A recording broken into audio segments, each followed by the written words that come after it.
Shalom Ouvracha, je veux guérir. Et si on est en bonne santé, comme je l'espère, alors que Dieu fasse que vous soyez toujours en bonne santé. Alors, ça veut dire quoi je veux guérir? Ça veut dire qu'on a la force de vouloir s'en sortir. Je vais vous raconter une histoire. Ça va être un petit cours comme ça, très fort et très intéressant. Et très important pour nous. Regardez, il y avait un monsieur que j'ai rencontré en Suisse, il s'appelle monsieur David Caron. Il m'a dit, je vais vous raconter une histoire. Regardez, j'ai eu des problèmes financiers, un après l'autre. Je commençais à craquer, à désespérer. Et voilà qu'un jour, j'ai fait une crise cardiaque. Je suis mort sur le coup. Je commençais à m'évanouir. Ça y est, d'un seul coup, je partais. Ça y est, c'est la fin. J'en peux plus. Et puis, d'un seul coup, j'ai entendu une voix. Je suis là. Ouais. Je vais t'aider. Surtout, ne lâche pas. Et là, je me suis repris. Et pour Hachem, j'ai rouvert les yeux. Je me suis réveillé. J'étais très fatigué. Mais je savais que j'allais guérir. Il y a des gens, quand ils tombent malades, eh bien, ils s'écroulent. Ça y est, c'est la fin. De toute façon, je ne vaux plus rien. Ça y est, je ne vais pas vivre. Je vais rester tout le temps malade. Au contraire, quand on tombe de la boue, il ne faut pas rester dans la boue. On a la possibilité de sortir, de guérir. Regardez, la force de la pensée, la force de la émouna. Comment ça peut nous aider? Comment ça peut nous transformer? Viktor Frankl. Viktor Frankl, c'était un psychiatre de Vienne qui était à Auschwitz, dans les camps, parce que c'était un juif. Et là, pendant les travaux forcés, dans ce guénom, cet enfer-là, il regarde les gens, comment ils se comportent. Et là, il s'aperçoit quelque chose, malheureusement, extraordinaire. Il rentre dans cet enfer-là. Il voit des gens qui sont très forts, musclés, tout ça, et qui meurent au bout d'un mois, 2 mois. Et ils ne tiennent plus. Et de l'autre côté, il voit des gens, des petits gringalets, que quand on souffle sur eux, ils tombent à peine. Et ils tiennent 1 mois, 2 mois, 3 mois, 6 mois. Ils tiennent plus que les autres. Alors là, il ne comprend pas qu'est-ce qui se passe là. Normalement, lui, celui qui était fort était en meilleure santé. Il s'aperçoit que quoi? Que ce petit gringalet-là, il est religieux. Ce petit gringalet-là, il a une émouna extraordinaire. Il a une confiance, c'est vrai qu'il a mal. C'est vrai que c'est tout noir ici. Mais dans ce noir-là, Ken, il s'attrape. Il s'attrape à la Torah. Il s'attrape au schéma Israël. Alors que ce grand fort-là, pour lui, toute sa force, c'était ça dans son idéal.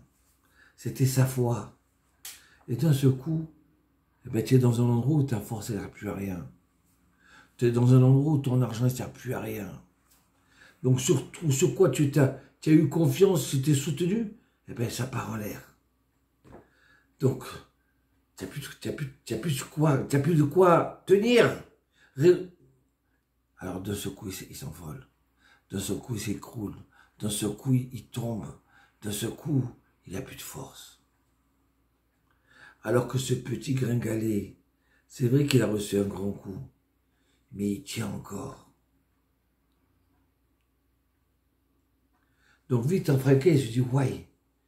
Donc ça veut dire que la vie, la santé, la continuité de la vie, ça dépend comment je pense, quelle foi j'ai, quelle émouna j'ai. C'est ça qui va gagner la force, qui va gagner l'hiver, qui va gagner le froid, qui va gagner le désespoir. Et il sort d'Auschwitz en 1945, s'installe en Amérique, et il écrit tout un livre sur ça. La force de la pensée, la force de la émouna. Alors écoutez bien, on va donner quelques exemples pour nous faire comprendre combien c'est important, et comme ça, si Dieu veut, on va guérir, on va rester en bonne santé, on sait comment pour ne pas tomber. On va brûler le virus, on va brûler les microbes. Alors, Chreskiaou, il y avait un roi, il s'appelait le roi Chreskiaou, un des descendants du roi David et du roi Salomon, qui voilà qu'un jour il tombe malade. Et Dieu il dit à Ishayahu, va visiter le malade, le roi. Et donc il rentre visiter le roi, il dit voilà tu sais, mon cher Chreskiahu, roi, eh ben tu vas vivre, tu vas pas vivre, non. Tu vas mourir dans ce monde et dans le monde futur. Chreskiahu lui dit quoi? Pas simplement je vais mourir, même dans le monde futur je ne vivrai pas. Ouais. Et pourquoi tout ça? Il dit parce que tu n'as pas voulu te marier. Il dit oui, moi j'ai pas voulu me marier parce que j'ai vu par prophétie que j'allais avoir des enfants qui ne sont pas dans le chemin de Dieu, qui vont être des idolâtres, qui vont être des fous furieux. Donc j'ai dit, mais je ne me marie pas. Alors le prophète Ishayahu lui dit, mais qu'est-ce que tu fais dans les chemins de Dieu? Toi, tu dois faire tes devoirs, tu dois faire tes mitzvot, tu dois faire l'éduquer, tout ce qu'il faut pour éduquer. Après, ce qui va sortir, ça ne dépend pas de toi. Tu as fait l'impossible. Tu as fait tout ce qu'il fallait pour les éduquer. Alors maintenant, Chreskiahu lui dit, bon d'accord, alors maintenant je comprends, j'ai fauté. Alors vas-y, donne-moi ta fille. Ta fille est célibataire, moi je suis célibataire, eh bien viens, on se marie. Alors à ce moment-là, Ishayahu dit, tu n'as pas compris. Dieu m'a dit que tu vas mourir et tu ne vas pas vivre dans le monde futur. Donc c'est pas moi qui ai dit, c'est pas un docteur, c'est pas un professeur, d'accord? On peut se tromper. C'est Dieu qui m'a dit que tu vas mourir. Donc qu'est-ce que tu me parles de mariage? Je n'ai pas compris. C'est Hachem qui a dit. Alors à ce moment-là, Chreskiahu lui dit, il n'appelle même pas par son prénom, fils d'Amos, il lui dit. Ta prophétie, elle s'arrête là.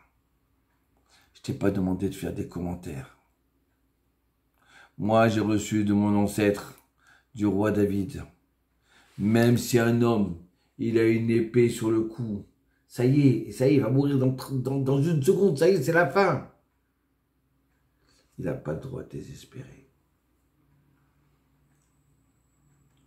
Tu comprends? Comme il y a le pasteur qui dit, moi j'espère en toi, et si Dieu veut, je serai sauvé. Donc, tu comprends? Qu'est-ce que tu me dis que Dieu il a dit? Même si Dieu il a dit, moi, avec l'aide de Dieu, par la force de la prière, Hachem il peut écouter ma prière. Donc Hachem il peut arriver à changer sa décision. Donc moi, mon travail, c'est de continuer à vivre, à espérer, à vouloir. Après, ce qui va sortir, c'est plus entre mes mains. Mais je ne dois pas désespérer, je dois pas baisser les bras. Ouais. Et la Gemara a dit que Chreskiahu, en fin de compte, eh ben, il s'est marié avec la fille d'Ishayahu. Parce que Ishayahu a dit, bon, j'ai compris, tu as raison. Et il a vécu 22 ans en plus. L'espoir, il donne la vie. L'espoir, il peut tuer la maladie. Il peut donner la guérison.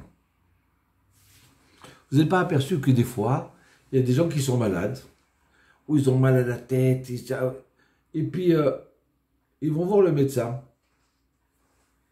eh ben, dès qu'ils sortent de chez le médecin, ben, ils vont mieux. Je n'ai pas compris qu'est-ce qui se passe là. Le médecin leur a dit, vous inquiétez pas, ça va aller, vous allez prendre tel médicament et c'est bon. C'est pas très grave, vous inquiétez pas. Ben, rien que le médecin il a dit ça, le fait que j'y ai cru, eh ben, j'ai déjà guéri. J'ai déjà commencé à guérir. J'ai moins mal. Moi, des fois, ça m'est arrivé que je suis parti voir le médecin et j'ai voulu acheter, il m'a donné les médicaments. Ben, j'ai pas acheté les médicaments. Ou j'ai acheté, je m'en suis pas servi, ça allait mieux. Alors écoutez, comme si que la émouna, la foi, elle va redonner de l'espérance au cerveau. Et le cerveau, il dit, allez, on arrête la douleur. Allez, on va envoyer des antivirus. D'accord? Les globules blancs, les globules rouges, pour gagner la maladie. On va les envoyer là-bas. On va attaquer dans cet endroit-là. Le cerveau, il a la force d'envoyer des ordres dans le corps pour se régénérer et pour gagner la maladie. C'est ça la force de la Emouna. D'un seul coup, j'ai plus mal. Ça dépend de quelle grandeur de maladie, hein. Mais je vous dis sincèrement, toutes les maladies, chacun selon son niveau, mais on peut arriver. C'est sûr et certain que celui qui baisse les bras, alors la maladie elle va encore plus vite, malheureusement, que Dieu nous en préserve. Alors, regardez. Et en plus, je vous dis ce goût-là, celui qui lit l'histoire de Chreskiaou, d'accord? C'est dans la page, je vais vous dire tout de suite, le passage de Chreskiaou, dans le prophète, c'est écrit dans le prophète de Isaïe, dans le livre de Isaïe. Donc celui qui va lire du verset, alors paragraphe 38, verset Aleph 1 ou verset 9 jusqu'au verset 20. Quand lire ça et comprendre ça, c'est propice pour guérir. Donc voilà ce goût-là, hein, de dire dans des moments difficiles, pour nous redonner la foi, redonner confiance. On a besoin d'avoir confiance. On a besoin d'avoir confiance à Hachem. On a besoin de confiance en soi, qu'on va vivre, qu'on va tenir. Alors, regardez, la Gemara dans Brachot, le Talmud Brachot, il vient, il nous dit comme ça. Page 5, il dit, Rabbi Chia, il tombe malade. Et Rabbi Yochanan, il va visiter le malade. Mitzvah, d'aller visiter un malade. Il est important d'aller visiter un malade. Donc voilà que il va le visiter, il le voit malade. Il lui dit, tu aimes les souffrances? Tu veux rester dans la maladie? Et il dit, ah non, pas du tout, je veux pas de souffrance. J'aime pas les souffrances. Alors il dit, alors donne-moi la main. Il lui donne la main, et il le tire, et il guérit. Voilà la Gemara. C'est une très belle Gemara, d'accord? Il y a une suite après. Mais qu'est-ce qu'elle veut nous dire? Rabbi Yochanan, il va visiter Rabbi Chia. Il lui dit, est-ce que tu aimes les souffrances? Mais qui c'est qui aime? Personne, il aime les souffrances. Ça veut dire quoi, ça? Alors, il lui dit, si tu veux, donne-moi ta main. Tu veux guérir? Donne-moi ta main. Et Rabbi Yochanan, il va réveiller l'envie de guérir, la volonté de guérir chez Rabbi Chia. Tu veux rester dans ta maladie? Il y a des gens comme ça qui pleurent. Ah, j'ai mal, j'ai mal. Ah, je ne pourrai plus, ça y est, c'est la fin. Ça y est, je ne pourrai pas m'en sortir. Non, c'est sûr que le médecin n'a pas trouvé le bon médicament. Tu veux te sortir? Donne-moi la main. Il va réveiller l'envie de se guérir. Parce que quand on veut guérir, on peut créer la solution. Voilà ce que nous apprend cette Gemara-là. Alors, une fois, j'étais chez un ami dentiste et je lui dis, moi, qu'est-ce qu'on pense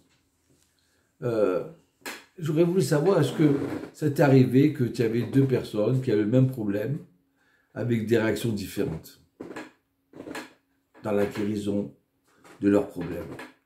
Elle me dit, oui, je vais te raconter. J'avais deux patients. Un, je lui dis, regardez, vous allez prendre ça, je vous ai arrangé quelque chose, et bon, au bout de 10 jours, ça va aller mieux. Vous serez tranquille, guéri. Alors il y en a un, il a dit, ah mince, 10 jours, je vais rester comme ça. 10 jours, je vais rester avec ce problème. Oh là là, c'est pas de chance alors. Vraiment, j'ai pas de chance, purée. Et voilà, il grogne. Et à savoir si 10 jours, ça va te dire. Peut-être ça va être encore plus longtemps que 10 jours. Peut-être je ne vais pas guérir. À savoir encore. Moi, je suis quelqu'un qui a la poisse. Comme ça, il dit Chazvé Shalom. Et ben, cet homme-là, au lieu de 10 jours, eh ben, ça a duré 20 jours pour qu'il guérisse. Et j'ai un autre à qui j'ai eu le même problème. Et je lui ai dit, voilà, ça va prendre 10 jours. Il m'a dit, ah, 10 jours, ça va. Oh, ça va, ben 10 jours. Ah, je suis content. Alors, vous avez bien soigné. Oui, bien sûr, j'ai bien soigné. Vous inquiétez pas, ça va rentrer dans l'ordre. Ah, c'est gentil. Ouais. Ah, j'étais sûr que vous étiez un bon dentiste. J'étais sûr que que je vais m'en sortir. Eh ben, vous savez quoi? Il n'a pas guéri au bout de 10 jours. Il a guéri au bout de 6 jours. Il a raccourci sa maladie. Il en a tellement cru que ça y est, il s'est sorti de là. Ça y est, il est sur la bonne route. Alors, quelle différence entre ces deux personnes-là? Encore, je reviens. Parce que si on prend conscience de ça, Ken, on peut avoir la solution, une grande partie de notre solution dans notre maladie. Ou pour rester en bonne santé. La Emouna. La Emouna, c'est une force de concentration de pensée positive. Quand j'ai confiance en Dieu, que tout ce qu'il fait, c'est pour le bien, et que je vais m'en sortir, je vais guérir, parce qu'il veut que je guérisse. Alors, je vous dis sincèrement, il y a 80% de chances que je vais guérir. Parce que je le veux. Regardez. Hannah, elle n'arrivait pas à avoir d'enfant. Hannah, elle est partie à Shiloh, au temple, pour prier. Et voilà que Elkana, il lui dit, voilà, je t'ai préparé à manger. Elle dit, non, je ne veux pas manger. J'ai pas envie de manger. Pourquoi? Ben, tu vois bien que je suis stérile depuis des années. J'arrive pas à avoir d'enfant. J'ai pas de goût de manger. Alors Elkana lui dit, mais tu sais, pour moi, je t'aime tellement que c'est comme si j'avais 10 enfants. Et là, Hannah, elle rentre dans le temple, sans manger, et elle va se mettre à prier. Et elle prie, elle balbutie doucement, elle prie. À un tel point que le grand prêtre qui la voit en train de prier, il croit qu'elle est saoule. Il croit que c'est une ivrogne. Il dit, mais c'est pas ici qu'il faut cuver ton vin, c'est dehors. Et là, Hannah, elle s'énerve pas, comme nous on aurait pu s'énerver. Ah, vous êtes rabbin, vous? Non. Elle dit, mais excuse-moi, mon grand prêtre, un grand rave. Si je parle comme ça doucement, c'est pas que je suis ivrogne. C'est que je prie Hachem. Je suis triste. Je prie Hachem d'avoir un enfant. Je veux avoir un enfant. À ce moment-là, Élie, il lui dit, ma fille, c'est bon. Dieu, il a écouté ta prière. Tu auras un enfant. Et là-bas, il y a marqué qu'elle s'est levée et elle est partie manger. Alors, mais qu'est-ce que je m'en fiche, moi, qu'elle est partie manger ou pas manger? Ça veut dire quoi, ça? Écoutez bien le commentaire du Metzudat Tzion. Il dit que Hannah, quand elle a entendu le grand prêtre Eli à Cohen qui lui a dit « Tu vas avoir un garçon », elle y a tellement cru qu'elle est partie manger.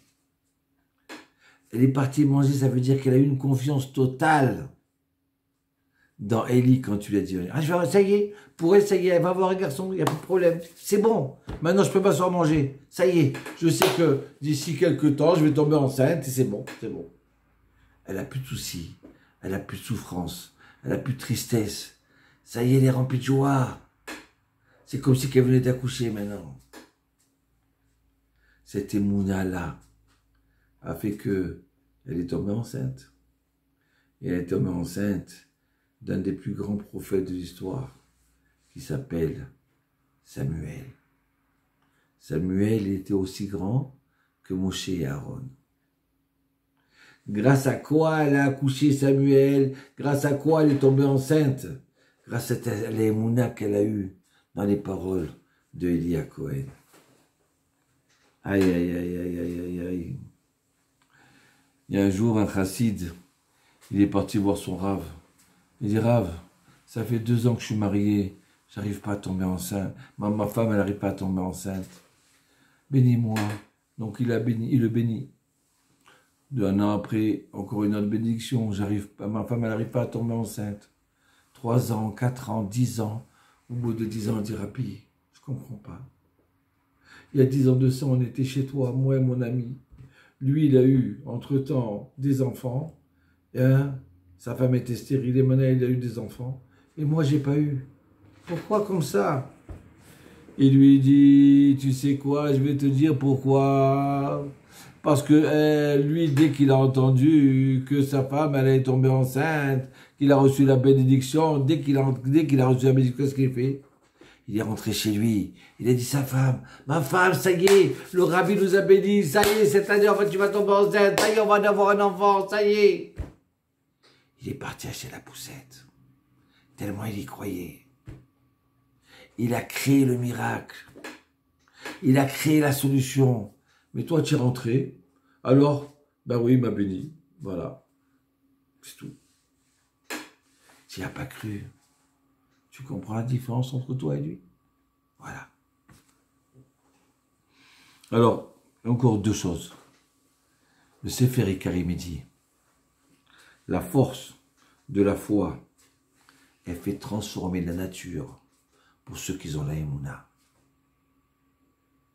La force de la foi, de la Emouna, elle fait transformer la voiture, la nature, dans le sens de la Emouna.